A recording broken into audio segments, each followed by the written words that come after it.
As an introduction to this podcast episode, you Andy and we've known each other for a long time, and every now and then, you send me messages on Messenger and so on, and sometimes it's a little bit of text, sometimes a little bit of a voicemail, and so out of the blue, one morning I wake up and I get this message from you. It's like, hey, Wim, how are things going? I've got a question for you. So is it possible to break somebody's neck and fully separate the vertebrae? So that was my morning. And this leads to something for the audience. So my question to you is, did you consider, how I would react to that? And what was your mental process before you spoke in that voicemail? I mean, when you put it like that, it sounds more shocking. But then, I'm sure you get worse messages than that on a daily basis. You were just the first person that came to mind to who could answer that question that I knew. I should have probably added, it's not something I'm planning to do myself. This is research for a podcast or for something we're doing.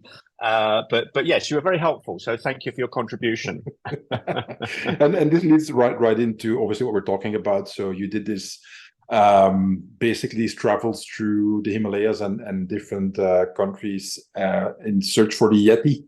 And then this turns into a podcast series and a radio show basically that's now airing on the BBC. I think it's BBC 4. Am I correct? Yeah, BBC Radio 4 in the UK. Okay, good. But as you say, it's out on, Yeah, it's available now. I've listened to it and it ends on a cliffhanger. So when is the 11th episode coming out? Well, that cliffhanger, it's not that we have we don't have the result. I don't want to spoil too much for people who haven't listened to it.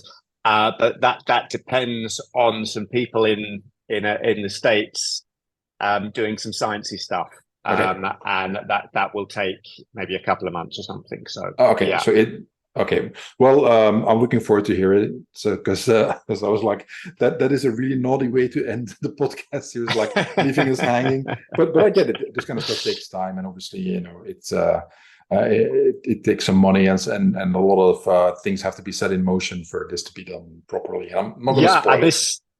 This isn't scripted stuff. I mean, This is just going out to the Himalayas, asking around, and amazingly finding the stories we do, and then what you're alluding to, the cliffhanger as well. I mean, we never knew it was going to happen. It did, and what we did have was a date when the show was going out, so that had to happen. And it kind of came together nicely that there is that cliffhanger now because we don't have the scientific results yet. So.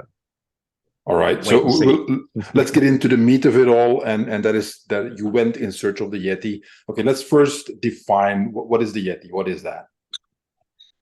So I think properly for your European listeners, I have here something you may know, Tintin or Tintin, français, Tintin Tibet, Tintin Tibet. So for a lot of people, it's almost a cartoon character now. It's called the Abominable Snowman, basically a large, hairy, bipedal animal that's said to live up in the snows in the Himalayas. Now, in the 1950s, this was taken quite seriously in the West. There were huge expeditions looking for it. But as time went on and these foreigners didn't find it, it became more of a joke thing. And then you had, animated movies coming out with it. You had Tintin. Someone made up the image of the white, shaggy beast. And it basically became a joke outside of the region, with people not taking it seriously. But inside the region, it's always been taken seriously for hundreds of years. Different description, something more like a gorilla. And Yeti or Yeti in the Sherpa language, the Sherpas live up in Nepal, Tibet, that region, is like creature who lives in the high rocky place. So that in a nutshell is what the Yeti is. And just to put it in context, I mean, we're going to get deeper into this as we continue talking, but there's similarities with, for instance, in the US, you have Bigfoot, which is, it's not the same, obviously, but it's a similar story there.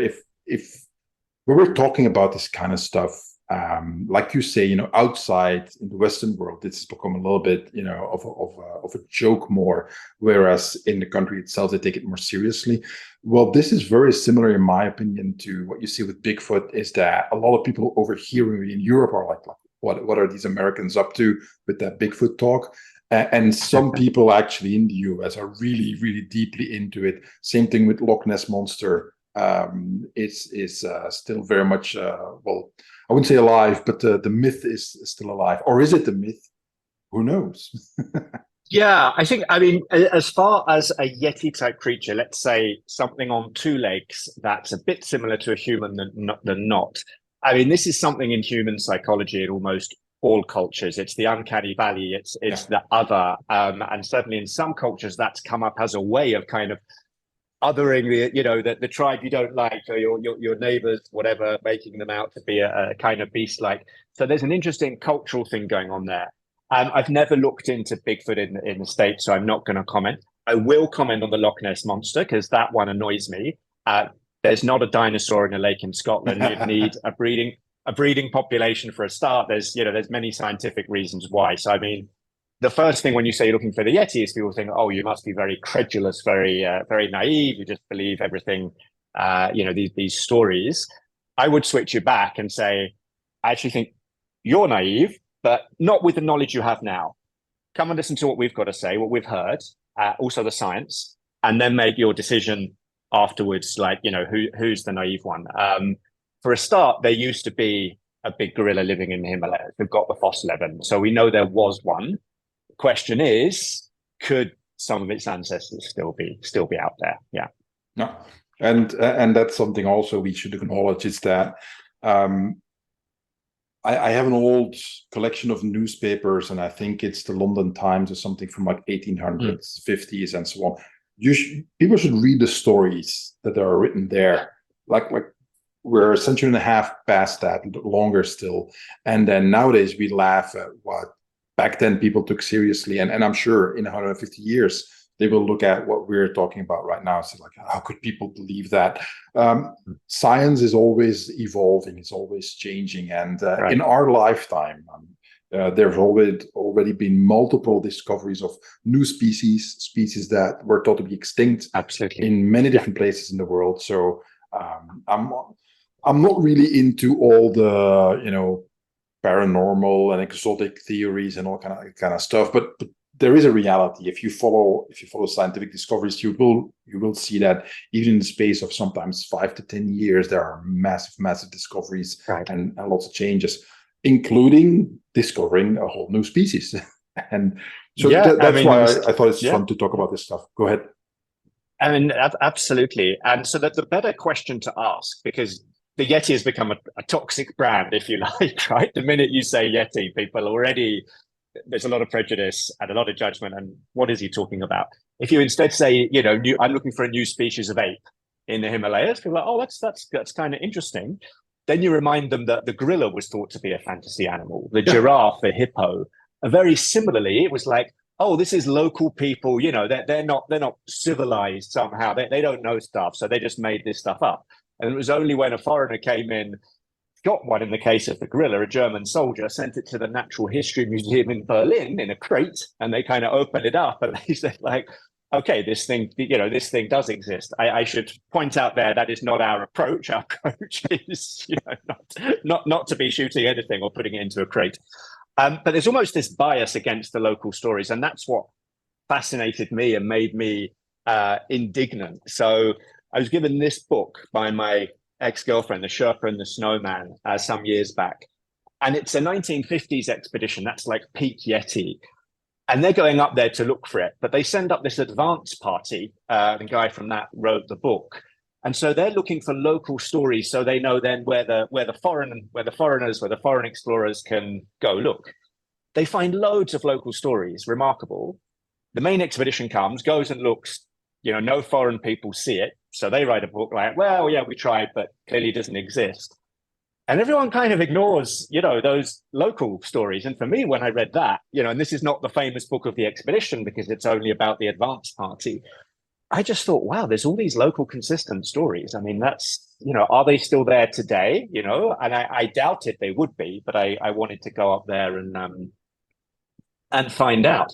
And the kicker is Sir David Attenborough, Britain's most famous naturalist. I'm sure many of your patrons have seen his TV shows. Is also a believer, and he's said it on tape.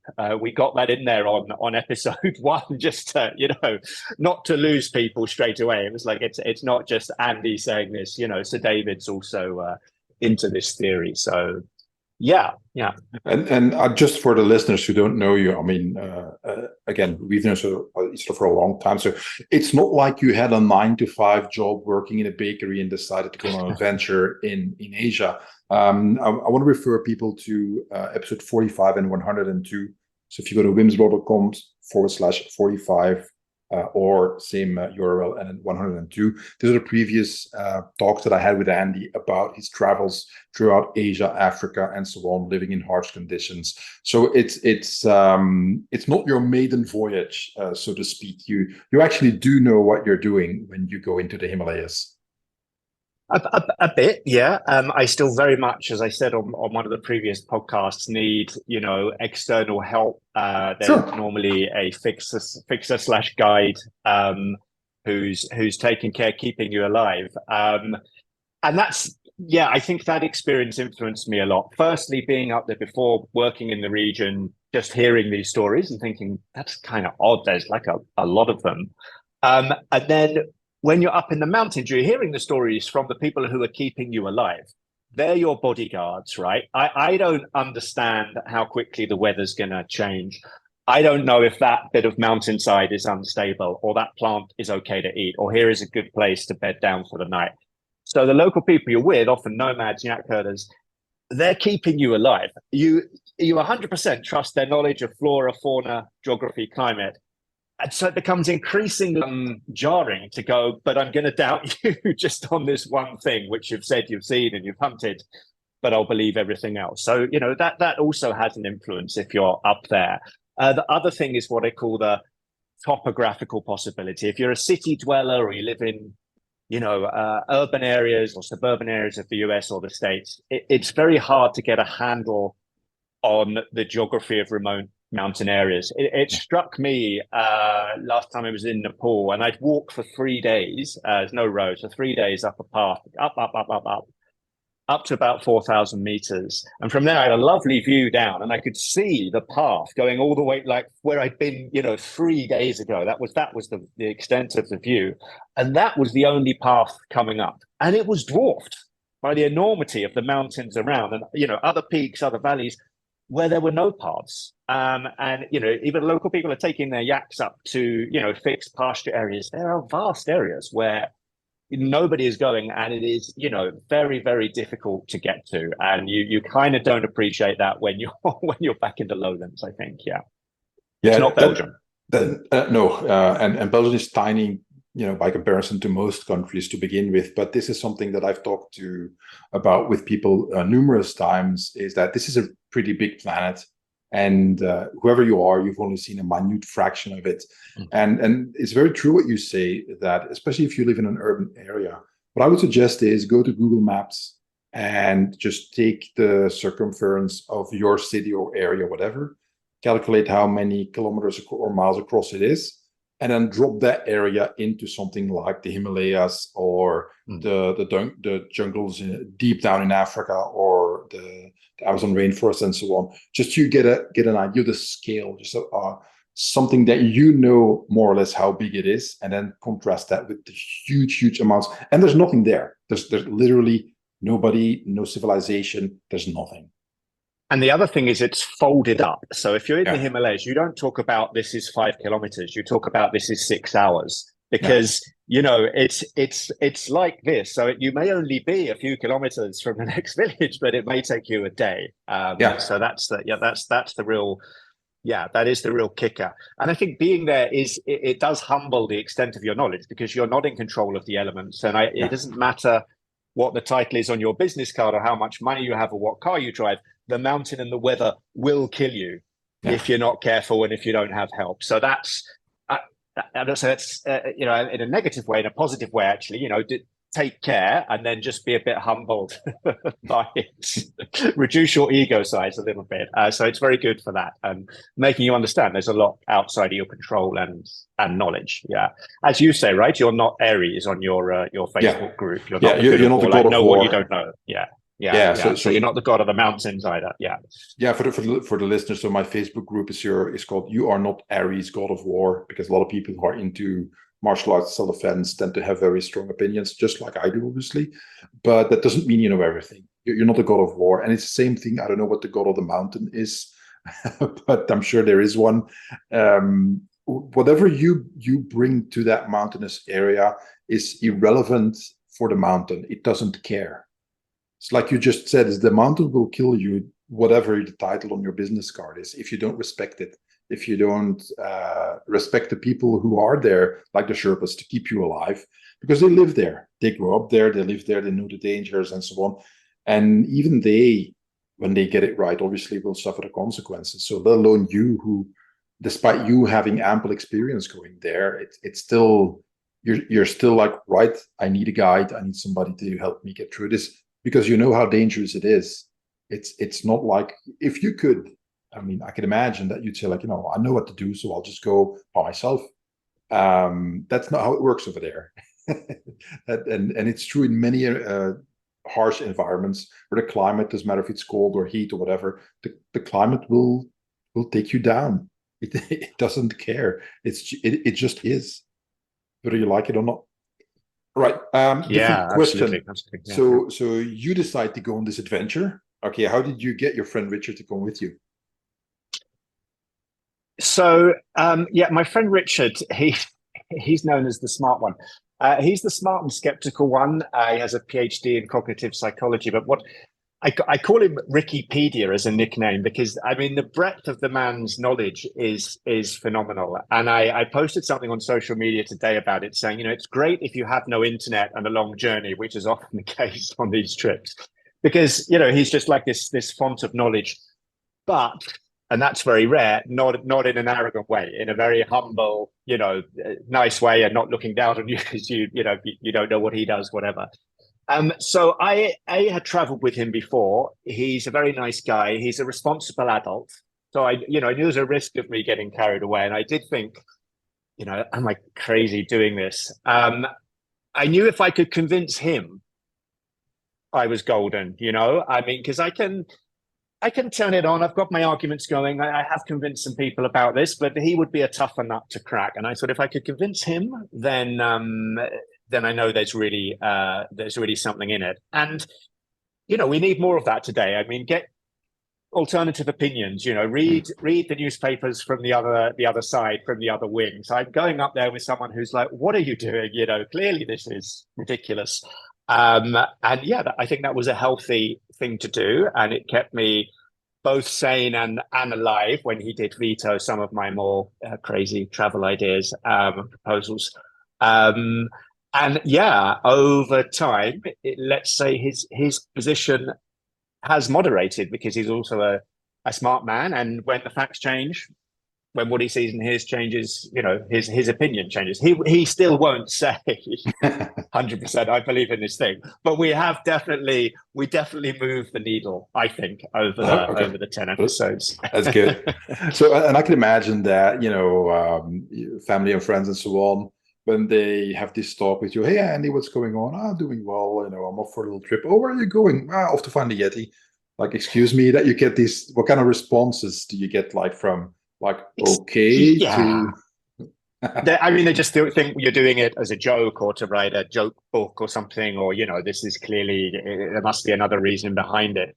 I mean, it's changed a little bit now. So we got a lecture at the Royal Geographical Society in London, which for people who don't know is kind of, I guess, the world's kind of premier old explorers kind of society. So to give an example, Charles Darwin spoke there on evolution. Shackleton spoke there, the Antarctic explorer, about Antarctic. Hillary, one of the first two men to summit Everest, spoke there. And then I spoke there about the Yeti, which was quite intimidating. But they took it seriously enough. By that point, it was like we've got this. So I think friends and family at that point were like, unless he's the joke entertainment at the end of the evening, I mean, the fact that he's going to the Royal Geographical Society, there should be something in it. Now we've got the BBC podcast, but I think only when they've really listened to this and you get a flavour from the podcast, I think if they've done it very well, of the stories and the places, and also the science, the fact that it used to be this big gorilla up there, and so people start to move a little bit now. The feedback I've had from listeners is kind of the same. Like, turn this thing on for a laugh on the podcast, thinking, "What's this?" Because it goes out on Radio 4, which is like the smart talkie radio station in the UK, quite highbrow.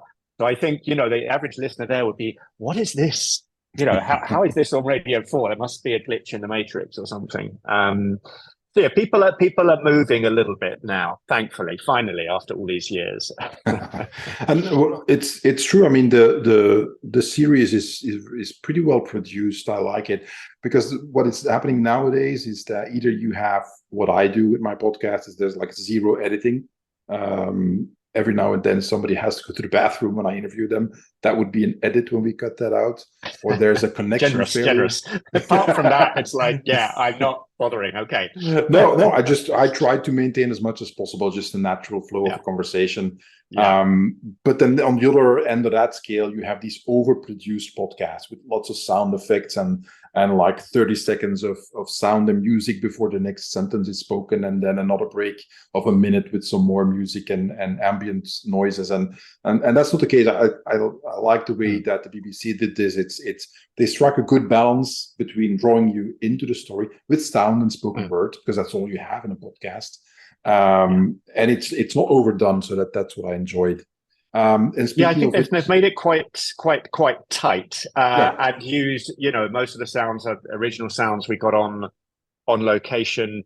It's a challenge. I mean, when they said podcast, we were like, this is such a visual subject. I mean, Yeti itself apart, the mountains, the people, the areas you go to are absolutely stunning and beautiful. And we thought, how are we going to capture the grandeur, the topographical possibility argument I just talked about? How do you capture that on audio? But I think they've done a really good job. Yeah. I mean, I felt transported back there, and I hope other people will as well. And I think it moves along, and there's enough variety. It's not just that's another story from another yak herder.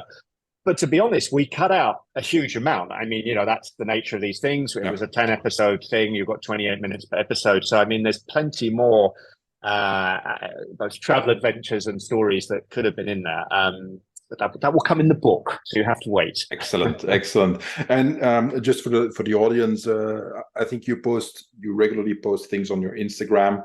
I'll put a link in the show notes to your Instagram, but also on your website. I saw that there's a fair amount of really, really nice photographs that give the audience a better impression of, like you said, just the scale of things. I think for the previous talk we did on my podcast, I posted one of the pictures of you sitting on top of the Himalayas somewhere. You just see the vast expanse there of again, the scale is difficult to capture, but those pictures I would recommend to everybody just to take a look at on Anna's Instagram or website. Just so as you listen to the podcast series, just it'll help you picture like, okay. So what is it? Richard is taking the motorbike and coming around the bend and trying not to slide downhill into a certain death. If you get a visual with that, it kind of puts it into perspective. But a different question. I mean, how did it end up becoming a BBC series? Because it's one thing deciding to do that. It's something else that it turns into what it turned into now. Yeah, so we were doing all this. It was only the Bhutan, which is the last trip in the series. And before that, we're in Nepal, we're in Northeast India, and we're in Myanmar. So those trips, this was not with a podcast in mind. This was just, let's just do this because it's interesting. And then, a few people kind of saw it. And then someone got in touch, who's actually the former BBC correspondent in Nepal, where I used to live. So knew me from there and said, I like two things about this. One is you're really getting these first-hand stories. And the other thing, which I'd never really thought was appealing to an audience, but you said, I really like the dynamic between you and Richard, because that makes me doubt a bit less, and we have this banter and this, I think a quite nice relationship, sometimes tension, sometimes fun. And yeah, the feeling was that could be something special. Apparently just me looking for Yetis, not interesting. But me with Richard, more fun. So they said, what do you think? And we're like, okay, if you really think anyone's going to listen to it, then fantastic. So yeah, it was a big surprise and shock. Yeah, even more so now it's out there, and strangers are kind of contacting you and so forth. Yeah, it's weird. And just to put it into proper context, because I think maybe some people in the audience might have a different idea of what these kind of podcasts or documentaries are like. This is not at all like what you sometimes see, these kind of reality TV show things about paranormal stuff with people going into haunted houses and then I heard something and then they fake a lot of noise and which is basically all scripted nonsense. That's not at all what you guys did. You guys just went there and go ahead. And that's again why it was different, right? I mean, Yeah. Yeti documentaries, most of them are over dramatized. It's again a foreigner going in, expecting to see something in 3 weeks that locals see once in a lifetime. So a very kind of arrogant attitude. And because they don't see it, it's like, a twig snapped. They put out some black and white, night cameras with recording in black and white, and there'll be a blur going across. And it's, oh my God. So we were like, again, coming back to the book I mentioned, I was like, I want to go and track down stories. So we just went up and spoke to people. And after a bit, people start to kind of trust you. Yeah, we're serious about this. Point us in the direction of other people. And the higher we got, the more remote we got, we eventually got firsthand stories. And then, firsthand stories with multiple witnesses. Now, that's not to say we go in there and we just believe everything we hear. We're not doing folklore collection. We're not doing an anthropological study. So there was the guy in Myanmar who said, Yetis? Absolutely. Nightmare around here. Come to the house every night. Goodness me. He said, yeah, it's after the wife's gone to bed and they come and they steal all the alcohol. So she's always very annoyed when she gets up in the morning, it's all gone. We're like, all right, keep telling her that. And there may be something else going on here. So, I mean, I always said, very patronizing to believe nothing and to say, oh, these people don't know what they're talking about because they live in the high mountains. It's also just as patronizing to believe everything and say, I can't possibly doubt it. I mean, there are charlatans everywhere. So, yeah, I mean, we're very much looking for firsthand stories. Everyone has a story about their cousin's mate who saw it, as in all parts of the world and most things. It's like, yeah, but the firsthand one,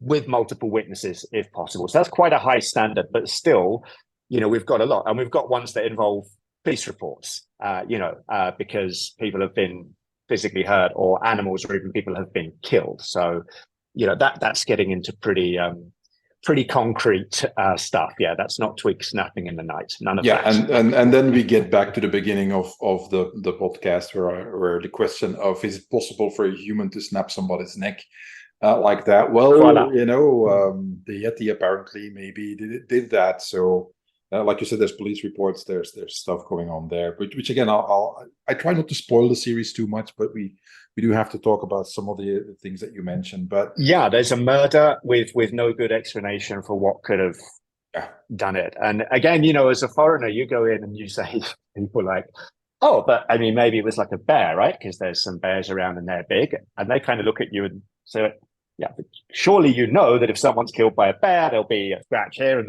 there's that. And you forget, of course, they're all bear experts. You're making an absolute fool of yourself to kind of suggest this, and then you're kind of correct. Oh yeah, of course, yes, right. There was no lacerations, absolutely. So clearly not a bear. Yeah. Now, out of all the stories that you heard and that you collected there, what would be the most reliable or convincing one that you had? I think one is that, when we've got the multiple witnesses, when we've got a police investigation, that gives, an added air of authority that, people aren't just making this up on the spot and the police came and investigated, then it's quite serious. when someone has 5 yaks killed, having their necks snapped, and I mean a yak is a pretty big, strong animal. And there's a police report. That person says they've been thrown into a river, has the wounds to demonstrate that. And there are multiple people who saw this person just after the attack, who saw the dead animals. So that happened though back in 1974 to a lady called Lakpa Dolma Sherpa in Nepal. Amazingly, there's a lot of serendipity in the podcast, which again, we recorded this before we knew we were making a podcast. This is just what happened. I managed to track her down on a mountainside next to Everest in the Nepali Himalaya. She's now 82, 83. Yeah, and so that was amazing because I'd heard this story so much, and then to actually meet this person, still see the scarring from the injuries, and then talk to people from her village, to her family, and hear this. That was pretty convincing. On the other end of the scale, there's a guy who last year described something, and so vividly. And the guy's a hunter. He knows his flora and fauna. The account was given to Richard, but I heard the audio afterwards. I was violently ill that day from drinking too much alcohol with the nomads. Anyway, yeah, that was one also that put shivers down my spine. I mean, we've talked about this before about travel safety. You get a sense of how to trust people if people are being credible and honest with you when you travel in different parts of the world where the rule of law, police, security are not as reliable. You can't necessarily just go to court or go to the police if you get, scammed or ripped off or whatever. So you have to be a little bit more street smart and just a decent judge of people. And I think from years of travel and then a few years of doing this stuff as well, you get a bit of a handle on, if people are spinning a mythical yarn or if this is something quite genuine. So yeah, they were 2 ones, but I mean, actually there's a bunch, and I wouldn't have allowed the BBC to make the story unless we had dozens of what I think are really credible tales. I don't think they would have done so either. So yeah, I think it's pretty convincing. Yeah. And what about? But you be the judge. Yeah. what about physical evidence? Because stories is one thing, but obviously, like you said, the comparison to the big gorillas. Yeah, is that all of a sudden, I mean, somebody dumps okay, I mean, is the carcass of one. Is there a carcass of a Yeti somewhere or something along those lines? So there've been various things over the years, a couple of things, but inconclusive tests. I mean, these days, if you get something, you can do DNA testing. So it should be pretty conclusive. I absolutely agree. I mean, at the end of the day, we need something physical we can test. Do we come out of the series with something physical we can test? Yes, we do. All right, and that is what we hinted at in the beginning of our talk, is that you're still waiting on the DNA analysis of that evidence. So I'm hoping that comes out really soon, because that would be a big find. That would be pretty much global news.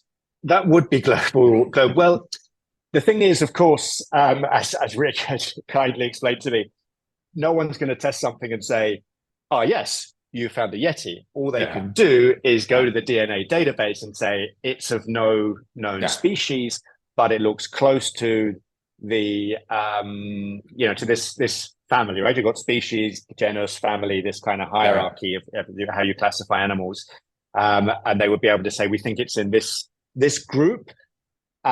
So either it would be in the human group. We only have Homo sapiens now. Before we had Neanderthals, Homo erectus, etc. Or it would be in the kind of monkey ape group, but it's none of the ones they know. That's when it gets very interesting. Yeah. Well, in particular, if they can date it and it goes back to, I don't know, like a few decades or even a century.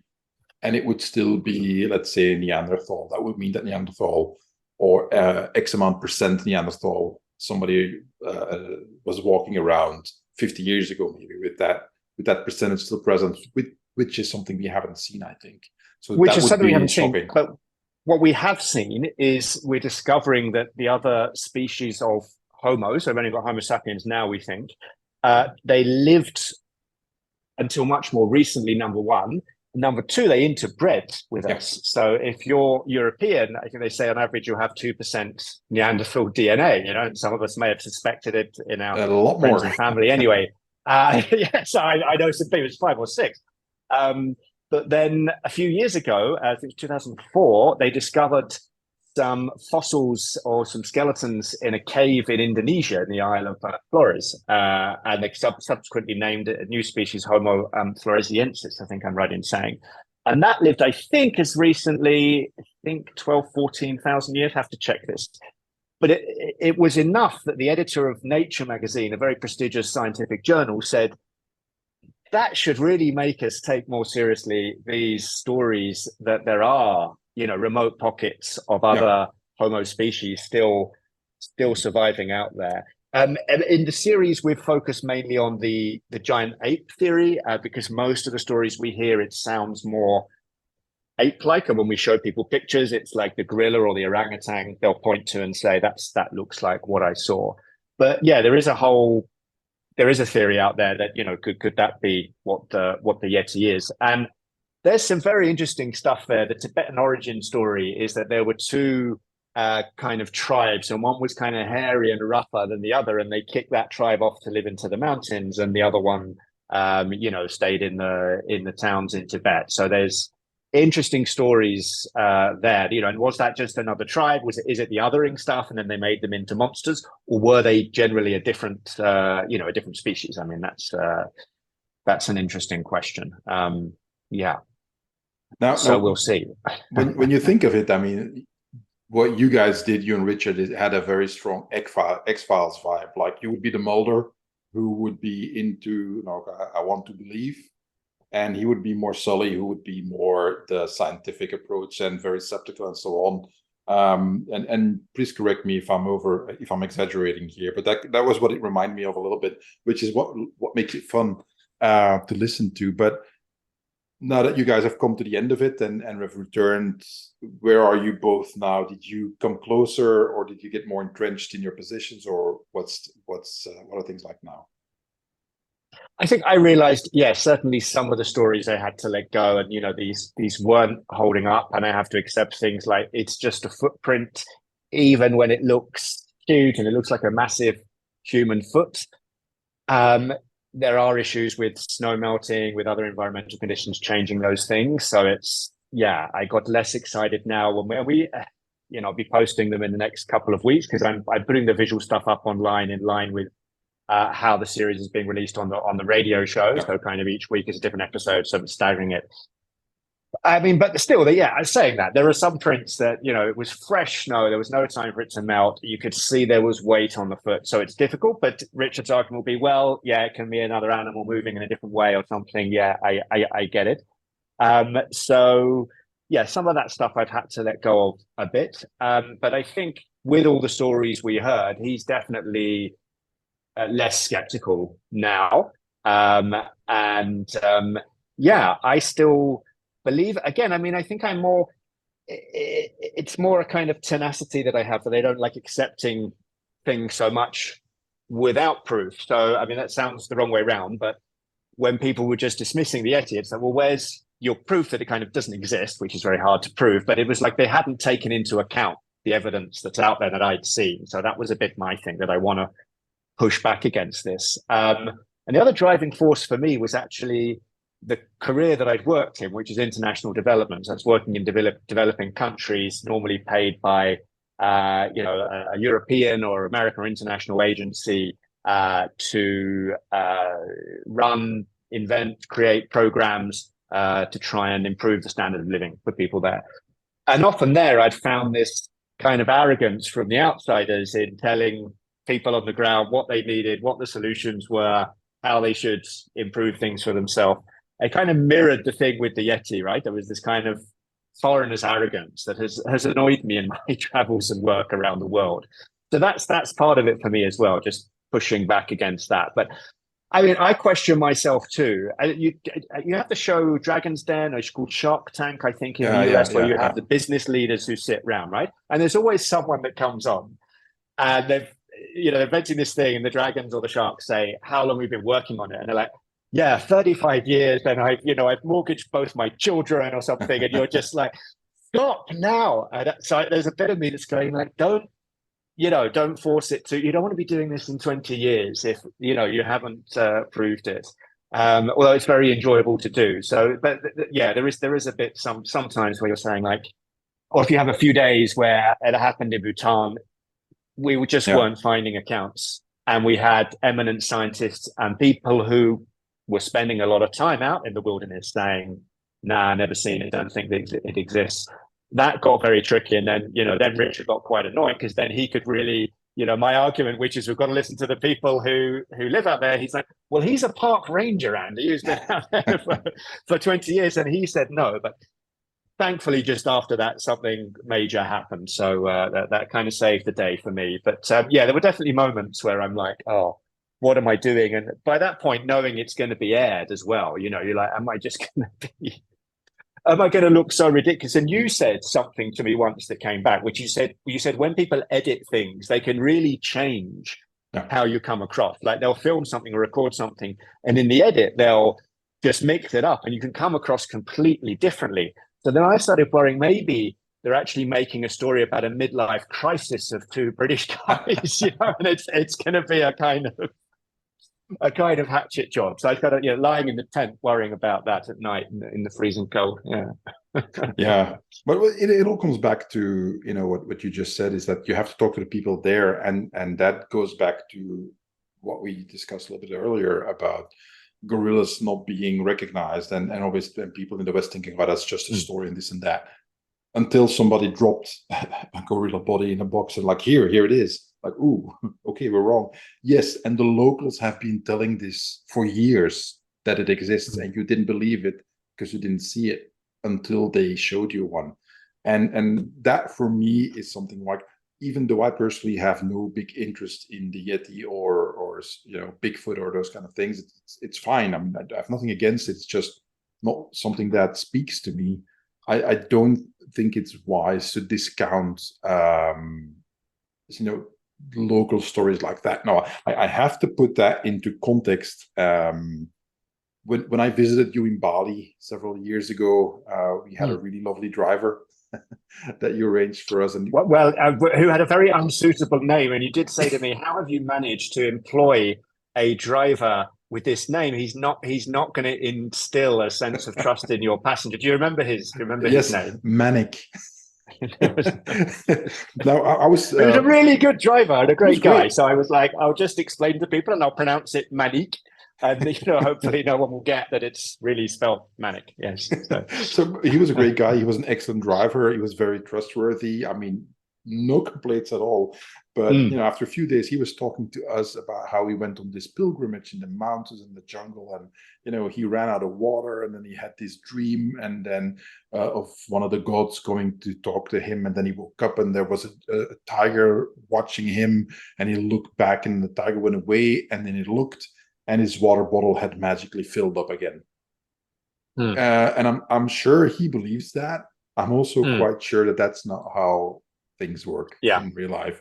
So that's the other side of the equation, is that the local beliefs, the local culture, and so on. There's a lot of myth. Very different. Absolutely, there's a lot of myth. There's a lot of folklore. But one thing also to remember is that's around snow leopards too. So there's some beliefs snow leopards can fly, they can go invisible, etc. They're a rare animal, so that grows up around it. So yes, it does become a matter of picking apart, because these things are kind of woven together up in the Himalayas. And so that is a tricky exercise sometimes. It's easy to laugh at all this stuff. I mean, we know that the Chinese have this kind of mythology of that there is a jade rabbit on the moon doing all sorts of stuff, which to us, like, a jade rabbit on the moon, what are you talking about? It's just the moon. Right, okay. Well, you found, you saw that there. I think it was either Bhutan or Nepal, I don't remember, in the show, that you went to see an astrologer, which is the thing to do over there. astrology in the West is still very much alive and present. A lot of people still talk about what's your sign, what's your zodiac sign, and so on. And they read the astrology updates in the newspapers or online and so on. There are millions of people who are in the West Millions of people, very much into that. It runs their lives. And they believe there are people living in the sky taking care of them. They believe there are future lives after death. Now, no comment, no disrespect, but this is no different, really. There's stuff there that people believe that we don't have scientific proof of, and they will give different arguments why that should be. And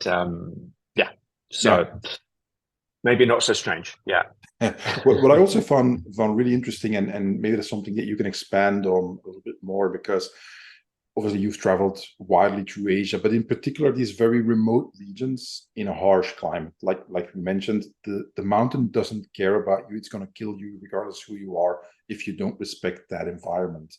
And you might be only a few miles away from the next village, but it's going to take you a day because you have to go up and down the mountain and so on in a very difficult path that you have to follow.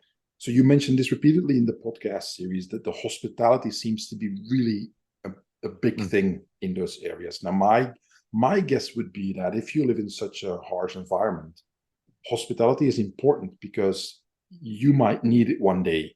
So you extend it to other travelers who come along and you don't know them from Adam. They're just showing up and they're gone maybe the next day, and you give them food and shelter and so on, which is here in the West something most people, especially in urban environments, somebody knocks at your door and like, can I stay here? Can you feed me? And so on. You're like, no, and call the police. Whereas there, it seems to be quite the opposite than this idea of that we need to have a system that we're hospitable and, welcoming to everybody else, because that's the only way to survive here. And one day I might need that. And just to finish my thought, if word gets round, it eventually does, that I'm the guy who refuses people, they're not going to accept me when I'm in trouble. And you can get in trouble really quickly in these environments. Is that fair to say? Yeah, so it's always an interesting argument, right? People say, oh, people are so hospitable here. Now, is this, well, yeah, you can say, is it just a different culture, different mindset? That I would argue back in the day, in my country, we all helped each other sow the fields and harvest because you had to, because you couldn't do that by yourself. So that was there. So I think it is something that's probably eroded over time in the culture that I was brought up in, and it's become more individual. So I think, yes, living in that environment, it has to be teamwork. The worst punishment you can get, that used to be the case in Tibet, is to be like excluded from the group and sent off to fend for yourself, because you will not survive. So yeah, there's that necessity. So ego and status are kept in check because you're so small compared to these mountains, and the climate is so harsh. And thirdly, there's the undercurrent of Buddhism, which is the prevalent religion in most of the region. Not so much in northern Myanmar where we were, but in the other countries, yes. Which preaches very much about compassion, keeping desires in check, especially the Tibetan Buddhism, very big on compassion, and that we should stop chasing after things, chasing after desires or whatever, take care of people a bit more. So I did get asked by local people several times, why are you chasing? Like, you're stuck with this, what they call monkey mind, which is like, you're always jumping and chasing, and you've got, why you have this need to just find this, yet we know it's there, right? Just let it be. It was quite an interesting, that did make me step back and think, and someone said, "You're monkey mind looking for monkey man, aren't you?" It's like, well, yes, I am, I guess. Yeah. So, So it's it's an interesting argument where this hospitality comes from, and it can be a bit patronizing. Oh, they're just all such wonderful people. I mean, sure, there's crime in Nepal. There's murders in Myanmar. There's theft in Bhutan. I mean, these are not. We don't want to Shangri-La this stuff too much and be like, this is some perfect utopian society. It's not. Of course, there are issues there, as in any human society. But yeah, because of Buddhism, because of culture, because of the environment, I don't know. There is definitely a trend of huge welcome. I mean, I was in I turned up a nomad's tent. He's 82 at 5:30 a.m. asking him for a Yeti relic I've heard he might have. And, come in, have some yak butter tea, sit down.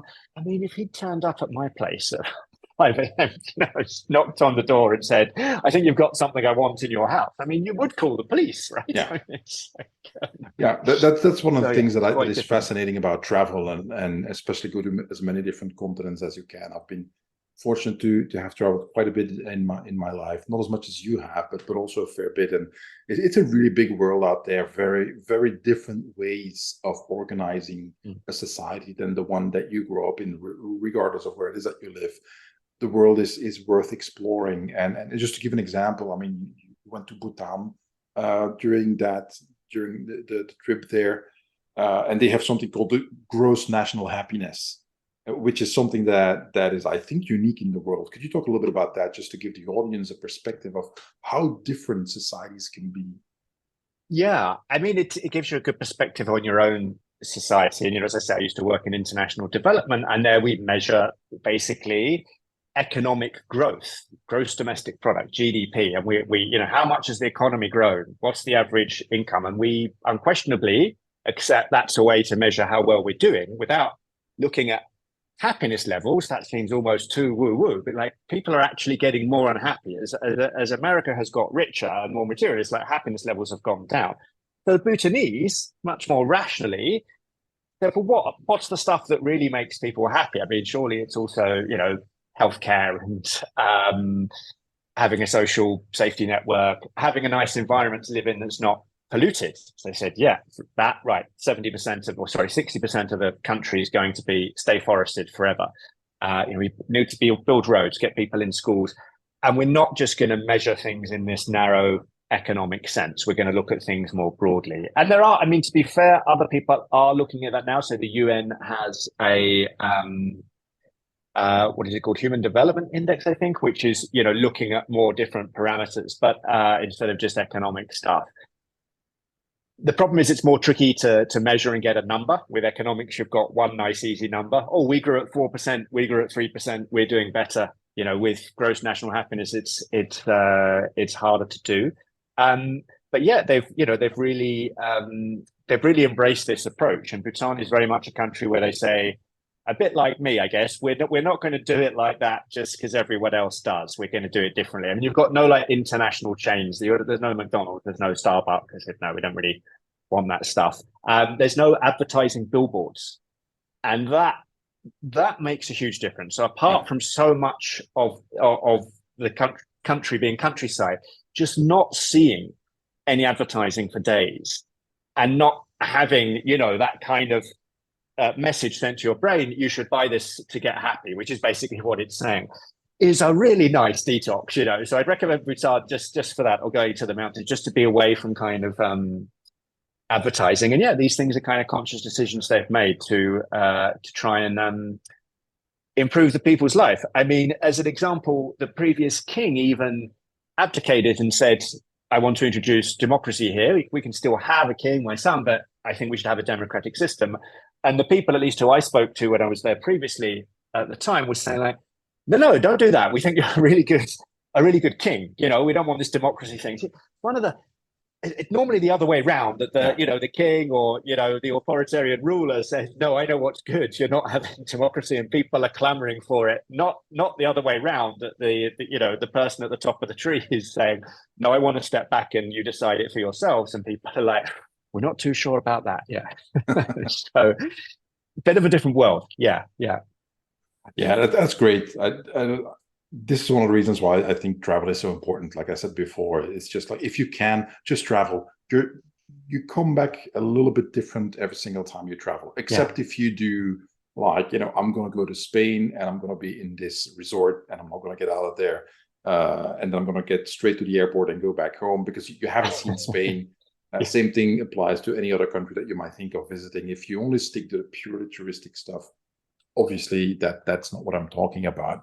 And then you don't have to go on big adventures like you do. No, it's not necessarily, but there's a middle ground there where you can actually see and experience cultures, as they are, as opposed to a sanitized, westernized version of it, which you often get in the more commercial parts. And it changes you. It changes who you are. It changes how you think. And hopefully you get more positive than negative experiences, and then you become more open-minded. At least that was my experience, and that's kind of like the last question I wanted to ask before we get to the second part on my Patreon is what have you learned from your trips? Yeah. And I think, like, as you say, I mean, you go to a different place, you see the similarities and the differences. I think you're fond of talking about. So the similarities, and, I don't want to exoticize things too much. I mean, people have the same issues you and I have. People are looking for love. They're trying to bring up their kids. They want to make sure they've got food on the table. They want to be happy. They enjoy music and dancing. But they'll have different ways of dealing with these issues and seeking these things. So, they might, well, I think happiness doesn't come from getting a new BMW or whatever. I think it comes from something else. So you get this different perspective. You challenge all the assumptions you have, because where you grew up, everyone, believes the same kind of things. We do things our way. And it's very easy to get into this groupthink of that's the best or the only way to do it. You go somewhere else and think, okay, now they're same as you and me, similar people, but there are differences here in how they approach things. And that's really interesting. I think from these trips specifically, yeah, it's very humbling. The nature, the expertise of the people you're with. The more remote I go, the more I become like a baby. Like, I have to be told like what I can eat, where I'm sleeping, where I can go pee. I mean, it's, I know kind of, if I'm with a guide, when we kind of get back to a small town or something, I'll be like, right, I'm going to teach you how to use an iPad or something. So at least I can do something, because by that time I'm feeling so helpless and worthless. So that's really good. That's really humbling. And what was very interesting, for example, was the role of the Yeti. Now, whether you believe it or not, it has a huge environmental and social role. So that's the other way. It's a bit insulting the way we've made it as a joke. If you're a kid in the Himalayas, for any part, the Yeti is the bogeyman. Don't do that. The Yeti will get you. But also as an adult, don't go into the forest and chop down trees, because the Yeti will come and get you. And there's also a more concerning scapegoat angle to it, that we heard crimes excused with, it was the Yeti what done it, so the Yeti kind of used an excuse to not get the authorities in to investigate her. So I mean, there's a whole interesting world of Yeti that's up there. But I think the main thing I took, I was best summed up with a Sherpa gentleman I met up near Mount Everest, and he said to me, "Yeah, the problem with you people is your low altitude sickness." And I've heard of high altitude sickness, right? This is when you're not getting enough oxygen, you get a pulmonary edema, I think is the right expression. Richard would know. Anyway, you get very sick because you're up high, you have to come down. It's very dangerous. But low altitude sickness, he explained, was people from the cities, from the plains, thinking that because they've got Wikipedia and YouTube, they know much more than mountain people, and mountain people can't possibly know anything that the lowlanders don't. Now, they might not know how to use an iPad or a coffee machine, or whatever you want to choose, but they've got likely a very different specific set of skills that are much more vital when you're up there. So I definitely came back with a real appreciation of those. Yeah. All right. We are going to head on over to the bonus segment that is going to be my Patreon. Again, the link will be in the description of this episode. People, if you want to have some fun listening to Andy's and Richard's adventures in the Himalayas and so on, well worth listening to. It's for now it's 10 episodes. It's well produced. It's easy to listen to. It's engaging. I'll put a direct link to the show in the show notes as well. There's some really wild stuff in there as well. Like one of the actors of the golden age of Hollywood, Jimmy Stewart, has a connection to the Yeti. There's some stuff that like, come on, this can't be true. Yes, it is true. Is in there. So well worth listening to. I drive a lot for my job, so I have a lot of time to listen to podcasts. So I spent quite a bit of time on the Belgian roads and stuck in traffic, listening to you and Richard talking. So that was fun. Where can people reach you, Andy? So Instagram, Particular Bear, Twitter, Particular Bear, particularbear.com. You can message me about why everything's called Particular Bear, and I'll tell you. But yeah, those three places I will respond. All right, and I will After add listening, those to yeah. the show notes as well to be sure. Okay, folks, thanks for listening. As always, like, share, subscribe, become a patron if you want to have access to the second part of my talk with Andy, in which he will take questions from my patrons, because it's one of the perks that you get as a patron. You get to ask my guests questions, and I've got a few good ones. And if not, I'll talk to you next time. Bye, everybody.